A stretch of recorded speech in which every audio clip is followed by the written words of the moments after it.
of awesomeness. I am Bevan, also Bevan Heaven, on my YouTube channel. And this is my YouTube channel, speaking to you, YouTubers.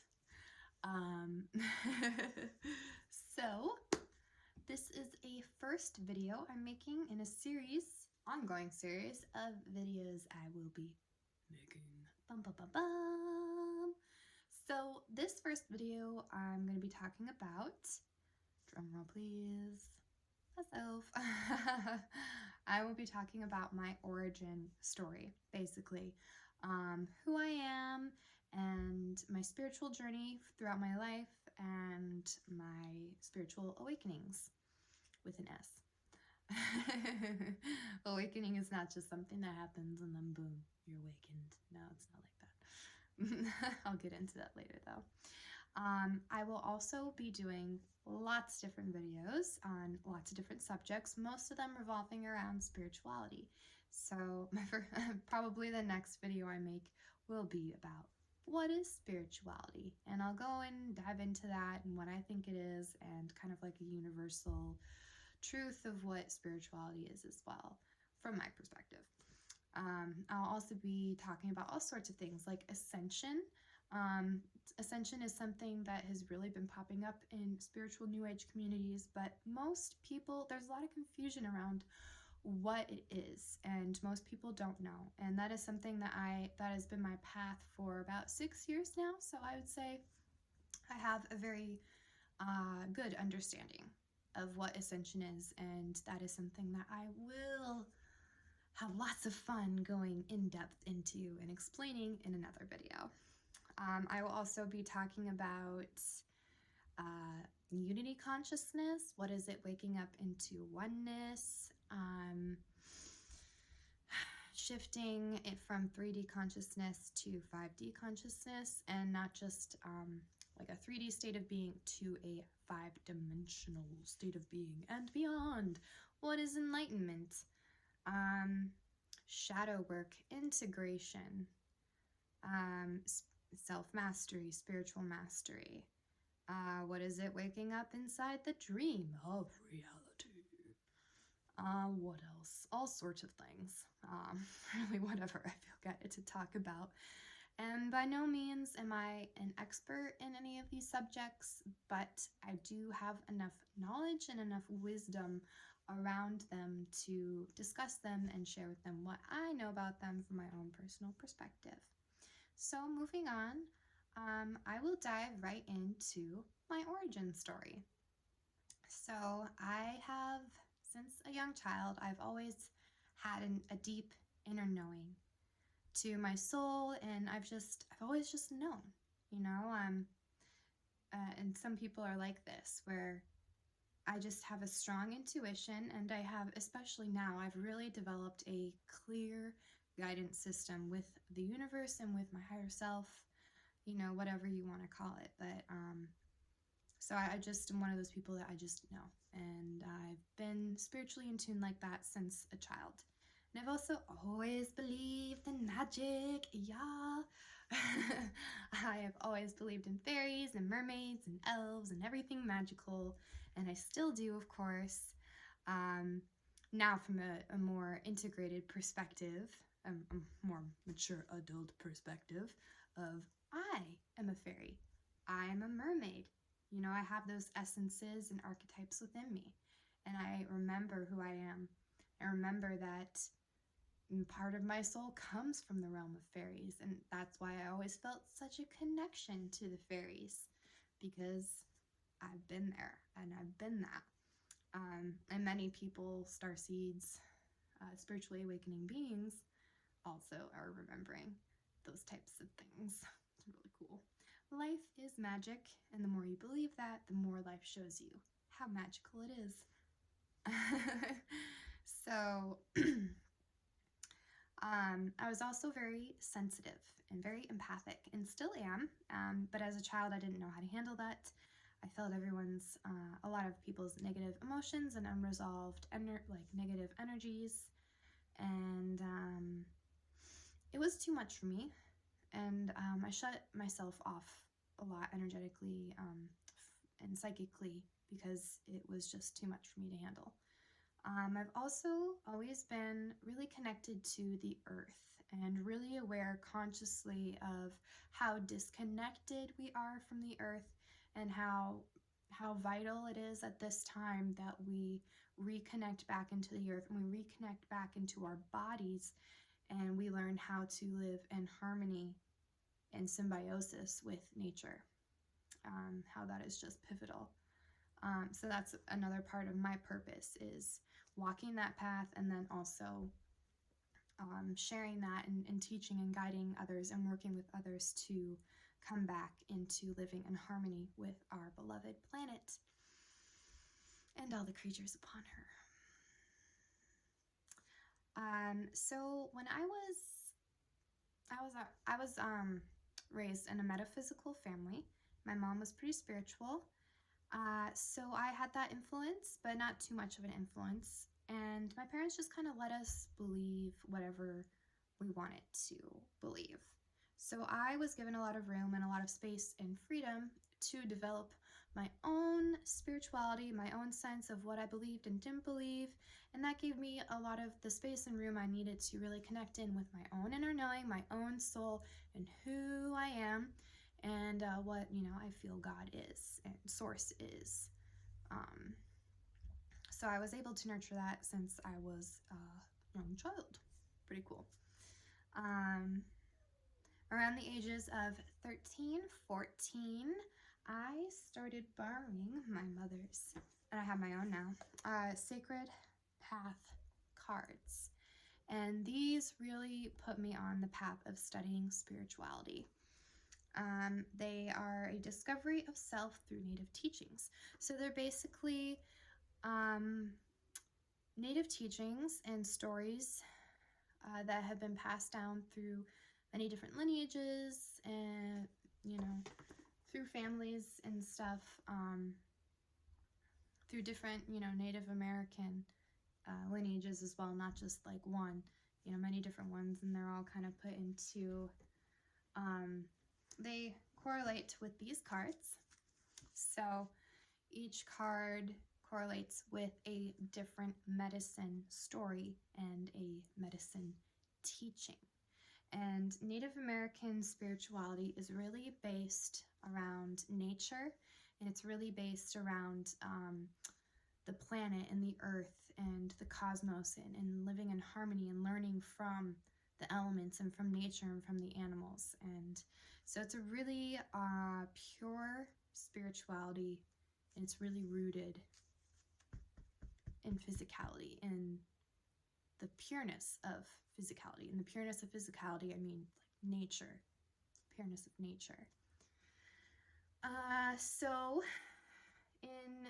there's a couple different prophecies in this book as well. The book is right here. It's a pretty cool book. I highly recommend it to everyone. It's so beautiful. It's so deep. It's so rich. It's so full of wisdom that is practical and rooted in the earth and in love and in harmony and in integrity and in walking in balance, and ways to come back into walking in balance within yourself and with life, balance with life. So there are two different prophecies in here. One is the Cradle Board prophecy, and one is the Whirling Rainbow prophecy. And many people have heard of the Whirling Rainbow prophecy. It's the coming of what the Native Americans call the fifth world, what we're kind of coming into now, what New Age peeps are calling, the fifth 5D paradigm. And basically, we're shifting from 3D consciousness, which is rooted in separation. It's rooted in lack and limitation. It's rooted in basically the shadow consciousness of humanity. It's where all our suffering, its roots from. It's where all the problems come from in our society now and in the world now, is from this more limited state of consciousness, of way of thinking. And so we're coming out of that, And we're coming into a higher state of consciousness, a more integrated state of consciousness that is rooted in the heart. It's rooted in love. It's rooted in unity. Thus, it's called the whirling rainbow, because the rainbow represents unity. The rainbow represents all races, all ethnicities, all people of the world coming together in unity, in peace, and in love. And that's basically what fifth dimensional consciousness is. It's going from limiting belief systems to infinite possibility. Pretty magical. And it's not just that, it's a state of being, because a state of consciousness is a state of being. So it's also, it's coming into your God self. It's coming into your Godhood, being an activated, embodied, sovereign, spiritual being in your body, and who you are as a human being.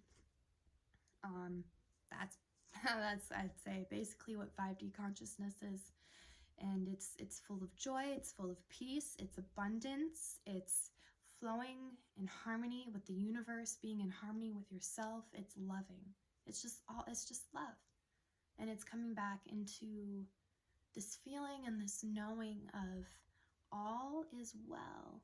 All is well. Even when it doesn't seem like it, there's this underlying harmony and underlying peace within everything. There truly is. You just gotta dig deep and clear away the cobwebs and the veils of illusion to get there.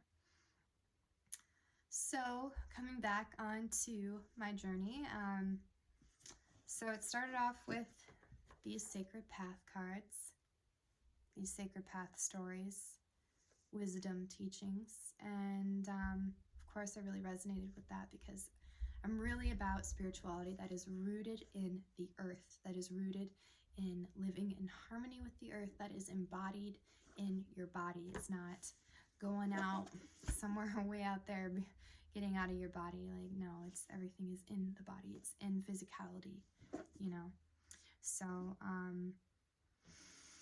had a, like most people, I had a pretty rough teenagehood-ish. I did. I was really depressed. I was very emotional. I just basically hid from the world. I didn't feel like I belonged. I was very introverted. I put up a lot of walls between myself and the world. I had a lot of insecurities about myself and my body image.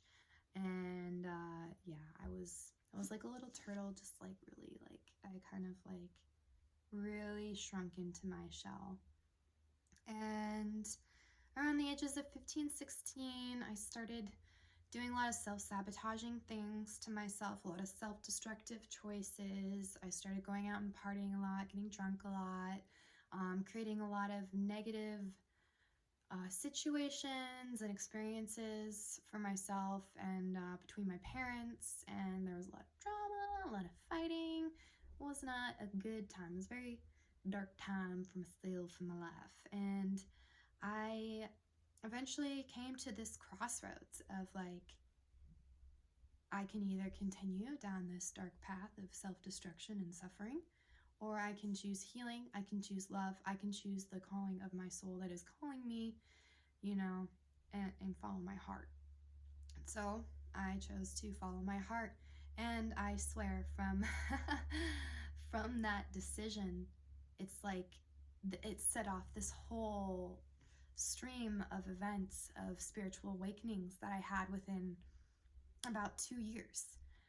That's also around the time that I started smoking weed, and smoking weed was also a part of it, because I'm very sensitive, and I was very, very sensitive to weed, and I still am. I still got to be careful with that stuff.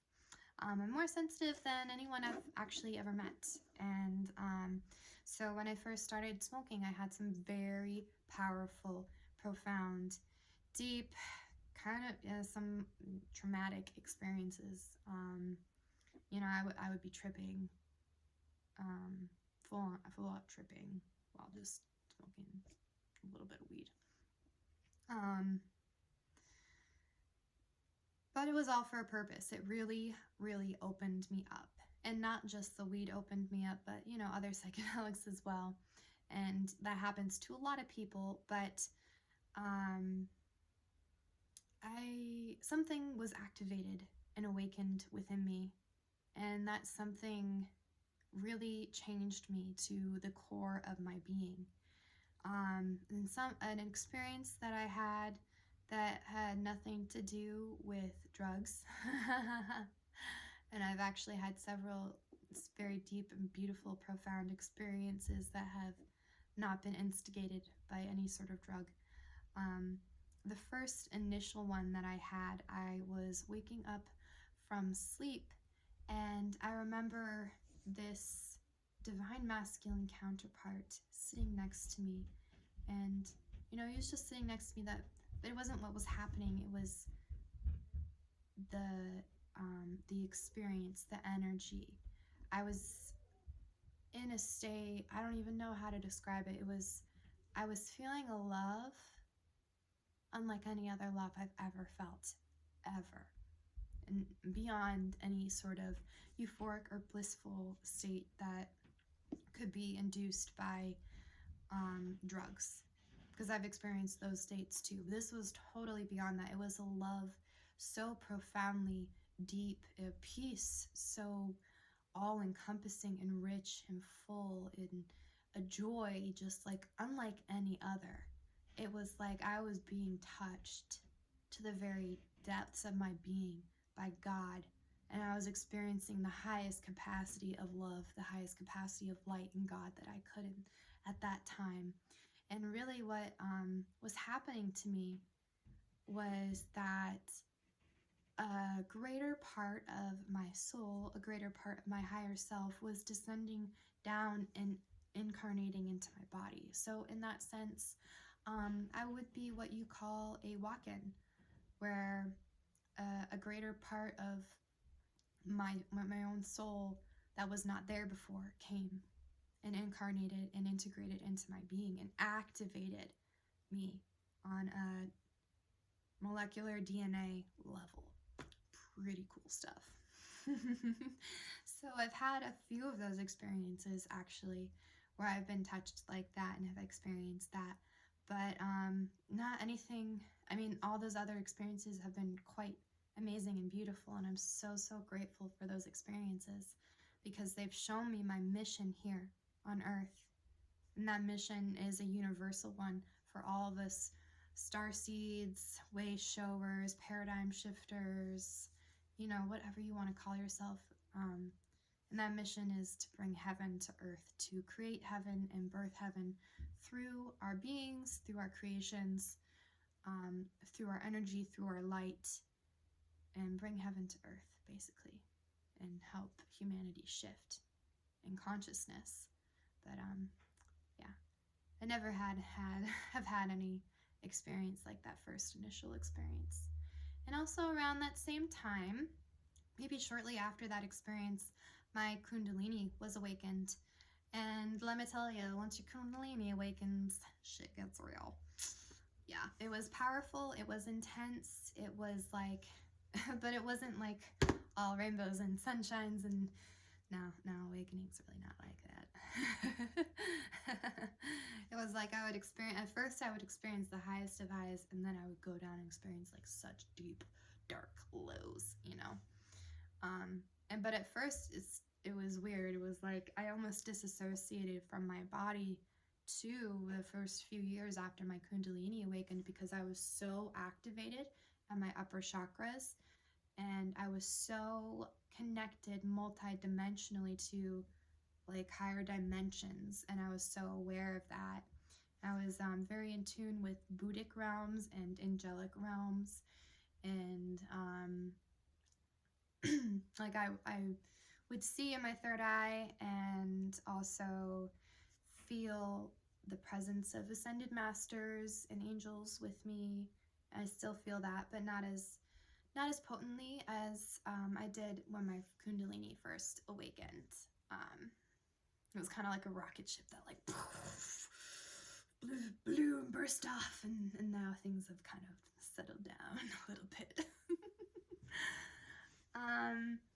Yeah, so Kundalini awakening it was quite intense in a lot of ways, and it really opened me up in such a beautiful way, but then it also showed me like how much work I have to do with integrating, everything that I was awakened to and integrating it into my body, into my psyche, into, every aspect of my being as a human being.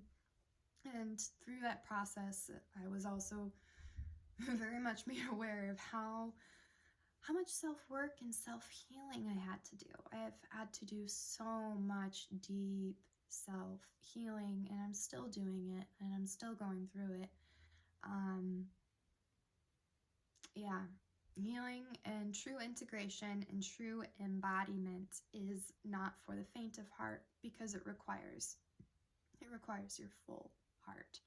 It requires your full presence. It requires your full being. If you want to be fully awakened, fully embodied, of course you have to show up to life with all of who you are. And you gotta show up every single day in devotion and commitment. And I haven't been I haven't been showing up every day. A lot of the days, and this is normal too, in the process of awakening, in the process of healing and embodying those higher aspects of self with the lower aspects of self. Like, of course, you're gonna have like some really deep, dark down days. You're gonna go through dark nights of the soul, where you feel totally disconnected from everything, and everything just feels dark. And but we're meant to experience those dark places, to bring the light of love into those dark spaces within ourselves, to illuminate those dark spaces, to bring the parts of us that have felt cut off from life, cut off from love, cut off from source for so long, and bring them back into love, bring them back into unity, into wholeness. And when you do that, it's like you heal and you integrate and you become just a little bit more embodied, and you open up just a little bit more to life. And the process is deep. I know I've said that before, but it's deep. It's deep. It takes time. It takes patience. It takes a whole lot of love. It really does. And it takes a lot of courage, because you got to go into those spaces that feel very uncomfortable, that feel very painful. And you got to be with that pain. You got to learn how to sit with the poison. You got to learn how to ride the waves and then surrender into the process. So that has been my journey for the most part, is big spiritual awakenings, realizing I have a lot of work to do and healing to do. Okay, diving deep, really deep integration. Okay, okay. Being a human being, but also having a cosmic awareness. Okay, which I don't have a cosmic awareness all the time, but it is there for me to tap into and tune into when I like to, in meditation and stuff. I have also really gotten into yoga. Yoga has also been such a beautiful and amazing journey. And many people, when they think of yoga, they think of like poses and kind of like a nice flow or working out, but it's not just that. It's so much deeper. It's a whole way of being. It's a whole way of life. It's such a deep and ancient teaching. It's thousands of years old. So everyone is at a different level of awakening. Everyone is at a different level of consciousness. And I've noticed that, there are people who are awakened to a certain degree, and they're kind of like cool with that. Like there's like awakened to like, okay, a lot of shit's going on in the world. We got to come back into living in harmony with nature. We're all one. We are life itself. Okay, that's a level of awakening.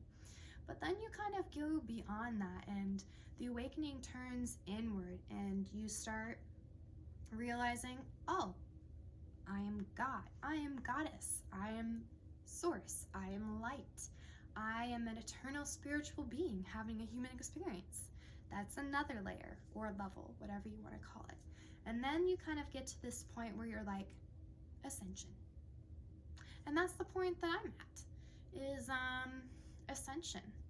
And Ascension is basically self-mastery. It's self-mastery, which when you say, I say self-mastery, I mean also master of your reality.